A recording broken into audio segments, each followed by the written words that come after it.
It is time now to go inside out with SNY NBA insider Ian Begley. And Ian, let's pick up where Karl Anthony Towns left off. You've been going to work at Madison Square Garden for nearly a decade now. What type of atmosphere are you expecting on Monday night?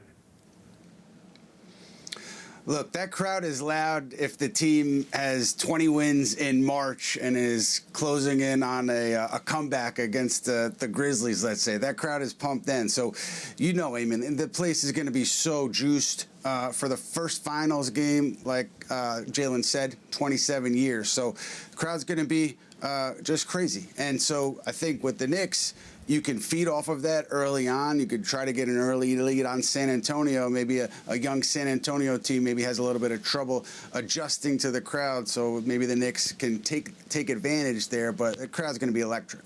Ian, nice trip down memory lane talking about a 20-win team in the March against the Grizzlies. I think we did a few shows about after a few games like that.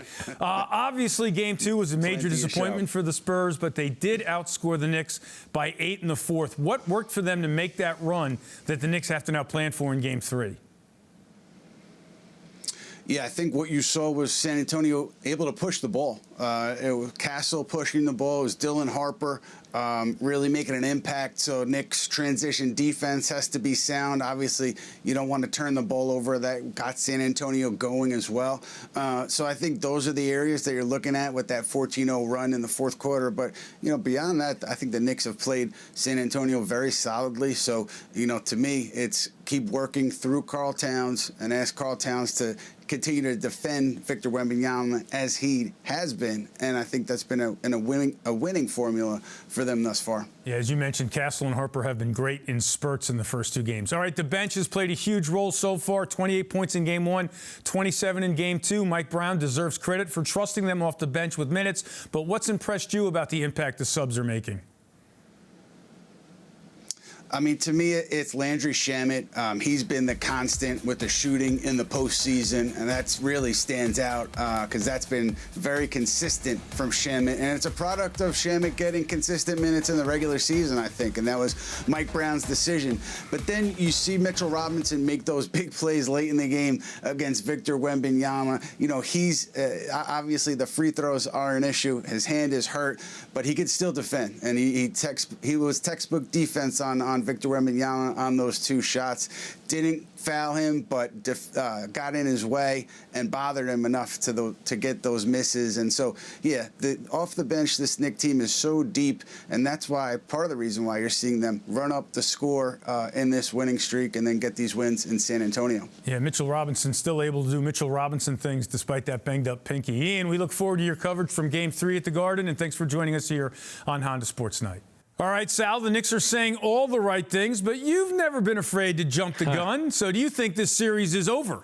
No, I don't. Now, based on what we have seen, logically speaking, how could anybody pick against the New York Knicks? You can't. However, we're now this close. We can taste it. It's 2 wins away, and everybody expects the Knicks at this point to put the Spurs away. That was different going into Game 1. The expectation was the Spurs were going to win that game. Game 2, certainly the expectations, oh, the Spurs are too good. They'll even up this series. Now the expectation is for the Knicks to beat them in 4 straight. And while I trust this team with every fiber of my being, this is not me being afraid of them or thinking that they're going to cough this thing up. It's me just being nervous about being in a spot where I've never been as a fan before, Eamon. I trust the team. These next 2 are going to be the most impossible wins the Knicks have tried to get in the last 53 years. Yeah, no doubt about that. You're absolutely right. But let's now talk about this team, though, in the sense that they almost have a refuse-to-lose mentality in the sense that they always find a way to win. So I'm the exact opposite. I just find a hard way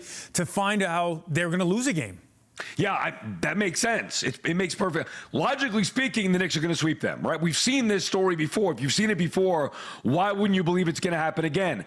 I do believe the Spurs now playing with no pressure are going to be as dangerous as ever. And they're good. It's not like they're a pushover like the Sixers or the Cavs or obviously the Hawks. They're good. Would I be shocked if the Spurs got a game and then the Knicks wrapped it up in 5 or 6, no, I wouldn't. I don't think the Knicks are out of the woods yet. Win game 3, different story. This game 3 will be, if not the toughest, certainly one of the toughest that they've had to get in the last 50-something years. Yeah, I think the biggest storyline going into Game 3 is how San Antonio responds after blowing Game 2 at home. Sal Licata, as always, thanks for joining us here on Honda Sports Night.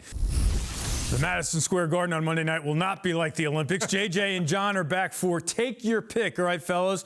On the wall here, we have Wemby, Mitchell Robinson, Landry Shamet, and JJ type money. All right, JJ, you won the coin toss. You decided to go first. Take your pick. Let's go with the guy I just spoke, Wemby. All right. Does Victor Wembanyama have any idea what he's in for Monday night at MSG? Despite the answer that he gave, yes, I do think Victor Wembanyama and the San Antonio Spurs are well aware of the madhouse that is going to be Madison Square Garden. And I don't know about you guys, I don't put a whole lot of stock in what Victor Wembanyama is saying to the media, because this guy showed you in the last series against Oklahoma City, he's an assassin. He won a Game 7 on the road.